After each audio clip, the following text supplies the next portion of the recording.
is assessing different batters and working out batters in terms of your bowling? It's one thing that we have got in his armoury, you know what I mean, that we can take out onto the field with us already prepared, because there's so much information around now about opposition batsmen, but you can actually look at their stats and see is there a trend in how they get out. So somebody might be susceptible to an LBW early on, so you could set your field sort of quite straight, have your square leg back, so if you get clipped it's 1 and not 4, so you can actually set it up so you can afford to bowl straight at the wicket.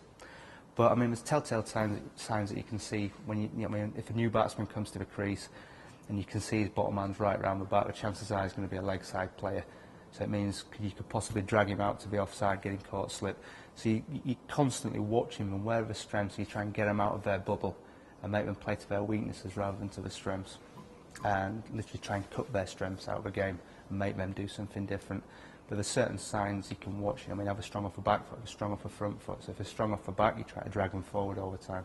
If they're strong off the front foot, you tend to push them back and then pitch the ball up the swing. Because sometimes a batsman's strength can also be the best way of getting him out as well.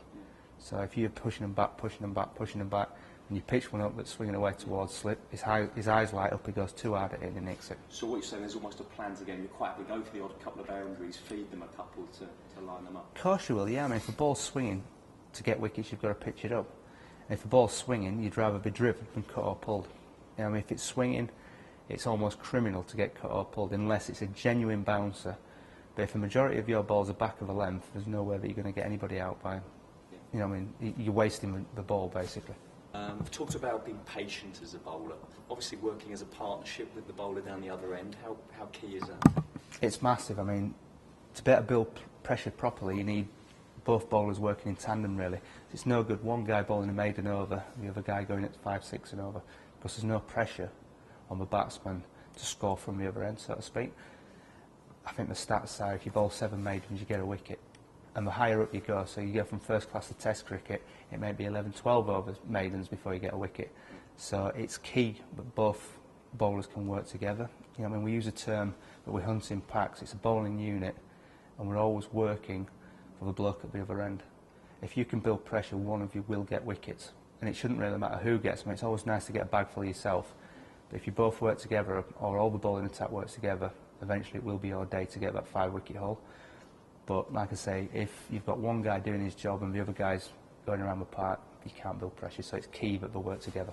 Chris, you had a very long and successful first-class cricket career and obviously played international cricket as well. What would you put that success down to with you? I think you put it down to a lot of hard work and just sheer doggedness, really. And there's got to be something in here, you know, you've got to have a burning desire in your heart to want to bowl fast, because it's a tough job. You know, I mean, there's not a day that goes by where something doesn't hurt, and the older you get, the worse that gets, so to speak.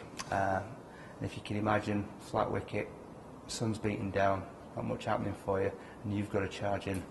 You know what I mean? There's got to be a passion for wanting to bowl fast. You've got to want it, and you've got to not only be physically tough, but you've got to be mentally tough as well, because you've got to push the pain barrier all the time. You've got to get to know your own body basically, and you've got to know when it's hurting, but you can put up with it and you can push through it, or it's hurting and you've got to stop. And you've got to learn to differentiate where that line is, because a lot of the time you see people stop and they could have actually pushed on a little bit further.